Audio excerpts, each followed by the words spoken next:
ईमानदार हो तो पहले इस्तीफा दो, शायरी घोष पर भड़के अभिषेक बनर्जी। अब बिरला के दरबार में बागियों की बारी। दोस्तों, कुर्सी भी चाहिए, सांसद की पहचान भी इनको चाहिए और पार्टी भी बदलनी है। लगता है टीएमसी अब अपने बागी नेताओं से यही सवाल यहाँ पर पूछ रही, क्योंकि अब सिर्फ बयानबाजी यहाँ पर नहीं हो रही है, सीधी चुनौती यहाँ पर दी जा रही है। अगर ईमानदार हो तो पहले इस्तीफा दो, फिर जिस पार्टी से चुनाव लड़ना है तुम लड़ो। यानी अब लड़ाई जो है सड़क से निकलकर संविधान के दरवाजे तक पहुंच चुकी है। उधर दिल्ली में भी ऐसा सियासी दांव यहाँ पर चल गया है, जिसके बाद कई बागी सांसदों की धड़कनें जरूर यहाँ पर बढ़ गई होंगी। आखिर ऐसा क्या हुआ जिसके बाद लोकसभा स्पीकर ओम बिरला के सामने दस्तक दी गई? क्यों अचानक बागी सांसदों पर कार्रवाई की मांग तेज हो गई और आखिर किस बात पर इतना भड़क गए अभिषेक बनर्जी की खुली चुनौती तक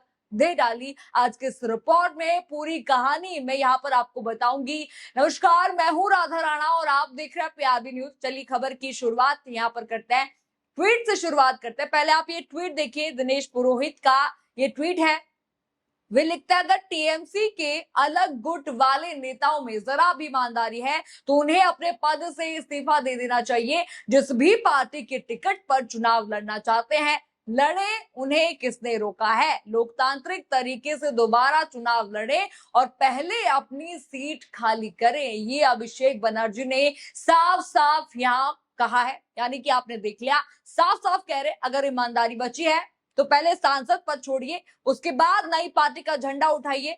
अब जरा ये रिपोर्ट भी आप देख लीजिए, रिपोर्ट में क्या लिखा है। रिपोर्ट में लिखा है, तृणमूल कांग्रेस सांसद अभिषेक बनर्जी ने शुक्रवार शाम लोकसभा स्पीकर ओम बिरला से मुलाकात की और पार्टी में विभाजन के मामले पर अपना पक्ष रखते हुए अलग हुए गुट को मान्यता दिए जाने का विरोध किया। बनर्जी ने बताया कि टीएमसी के 20 बागी सांसदों को अयोग्य करार देने के लिए लोकसभा अध्यक्ष के सामने 20 याचिकाएं दायर की गई हैं। यानी कि 20 याचिकाएं दी गई हैं। अभिषेक बनर्जी ने लोकसभा अध्यक्ष स्पीकर ओम बिरला से कहा कि सांसद अपने आप किसी दूसरी पार्टी में विलय नहीं कर सकते, इसकी वजह से उन्हें अयोग्य करार देना चाहिए। ये यहाँ पर अभिषेक बनर्जी ने साफ साफ ओम बिरला से कहा है। अभिषेक के साथ स्पीकर से मिलने वालों में कल्याण बनर्जी थे, महुआ मोइत्रा भी वहां पर शामिल दिखी थी। तस्वीर आप देख रहे होंगे यहाँ पर। स्पीकर से अभिषेक बनर्जी ने कहा कि अकेले सांसद किसी दूसरी पार्टी में विलय नहीं कर सकते। देख लिया आपने रिपोर्ट यहाँ पर देख ली। यानी कि अब मामला सिर्फ आरोप प्रत्यारोप का यहाँ पर नहीं रहा, सीधे लोकसभा स्पीकर के दरवाजे तक ये मामला पहुंच चुका है। अब जरा एक और ट्वीट आप देखिए, जीतू बिस्ला का ये ट्वीट आप देखिए। आज दिल्ली में अभिषेक बनर्जी, महुआ मोइत्रा और कल्याण बनर्जी, सौगात रॉय और डेरेक ओ ब्रायन लोकसभा स्पीकर ओम बिरला से मिले। अभिषेक बनर्जी ने बागी गुट के 20 सांसदों के खिलाफ 20 याचिकाएं सौंपी और बागी गुट की सदस्यता रद्द करने की मांग की। उन्होंने संविधान की अनुसूची आर्टिकल 10 के पैरा 4 के तहत एंटी डिफेक्शन लॉ को लागू कर 20 सांसदों के मर्जर को असंवैधानिक करार देने की मांग यहाँ पर की। ट्वीट आपने देख लिया। यानी कि अब लड़ाई सिर्फ राजनीति की यहाँ पर नहीं है, संविधान और एंटी डिफेक्शन कानून तक ये मामला अब पहुंच चुका है। अब जरा ये और ट्वीट आप देख लीजिए, बड़ा ट्वीट है ये, न्यूज लीडर का ये ट्वीट देखिए। हिम्मत है तो मेरे खिलाफ केस दर्ज करें, बागी सांसद अदालत में सारे सबूत पेश करने को तैयार हूं। ये यहाँ पर किसने कहा? अभिषेक बनर्जी ने ये यहाँ पर कहा है। टीएमसी के राष्ट्रीय महासचिव और सांसद अभिषेक बनर्जी ने लोकसभा स्पीकर ओम बिरला से मुलाकात के बाद मीडिया के सामने बेहद ही संगीन आरोप लगाए हैं। अभिषेक बनर्जी ने साफ कहा कि इन 20 बागी सांसदों ने बंगाल की जनता को धोखा दिया है और संविधान का घोर अपमान किया है। उन्होंने दावा किया कि बगावत करने वाले सांसदों ने अपना जमीर, सम्मान और ईमानदारी पूरी तरह से बेच दी है। लेकिन आखिर ऐसा क्या हुआ कि अभिषेक बनर्जी को लोकसभा स्पीकर के दरवाजे तक जाना पड़ गया?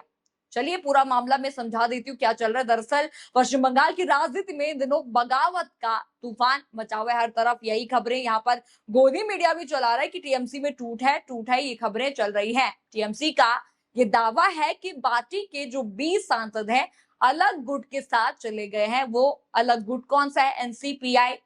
इसी को लेकर शुक्रवार शाम टीएमसी के राष्ट्रीय महासचिव और सांसद अभिषेक बनर्जी ने लोकसभा स्पीकर ओम बिरला से मुलाकात की। इस दौरान उनके साथ कल्याण बनर्जी और महुआ मोइत्रा भी मौजूद रही। तस्वीर मैंने आपको दिखा दी। मुलाकात में अभिषेक बनर्जी ने स्पीकर के सामने 20 अलग अलग अयोग्यता याचिकाएं यहां पर सौंपी। टीएमसी की मांग है कि जिन सांसदों ने पार्टी छोड़कर अलग गुट का रास्ता यहां पर दिया है, उन्हें संविधान की 10वीं अनुसूची यानी कि एंटी डिफेक्शन कानून के तहत अयोग्य घोषित किया जाए। अभिषेक बनर्जी ने यहाँ पर उनका कहना है कि कोई भी सांसद अपने दम पर किसी दूसरी पार्टी में विलय नहीं कर सकता। अगर किसी नेता को दूसरी पार्टी में जाना है तो सबसे पहले उसे सांसद पद से इस्तीफा देना चाहिए और फिर जनता के बीच जाकर दोबारा चुनाव लड़ना चाहिए। यही वजह है कि अब टीएमसी ने पूरा मामला सीधे लोकसभा स्पीकर के सामने यहाँ पर रख दिया। मामला मैंने आपको यहाँ पर समझा दिया है। अब जरा एक और ट्वीट देखिए। बड़ी खबर ये इस वक्त की है। अजीत सिंह का ये ट्वीट है। वे लिखता है कि गजब बेइज्जती है भाई। टीएमसी के बागियों की हालत देखिए। नेशनलिस्ट सिटीजन्स पार्टी यानी कि एनसीपीआई के जनरल सेक्रेटरी ने टीएमसी के 20 बागी सांसदों को स्वीकार करने से इनकार कर दिया है। मतलब एक छोटे राजनीतिक दल का जमीर है लेकिन बड़े नेताओं का मर गया है। अब उनके सब के लिए भाजपा से बेहतर कोई विकल्प नहीं है। देखा आपने, बागी ना तो यहाँ के बच्चे हैं ना वहां के, यानी कि पार्टी भी इनको नहीं लेने वाली है, एनसीपीआई भी इनको लेने से इनकार कर रही है। और ये एक ही ट्वीट नहीं है, एक और ट्वीट आप देख लीजिए। ये खबर पूरी वायरल चल रही है। एक और वायरल ट्वीट आप इसी पर देख लीजिए। अजीत सिंह राठी का ही ये ट्वीट है। वे लिखते हैं कि national citizens party of India NCPI के पोस्टर पर लिखा मुख्य स्लोगन देखिए, अपने अधिकारों की रक्षा करने के लिए दल बदलू को साथ यहाँ पर न दे, राजनीतिक व्यक्ति नहीं समाज सेवी लोगों के साथ ही बने रहें। आप पोस्टर यहाँ पर देख लीजिए, यही ये पोस्टर पर लिखा हुआ है।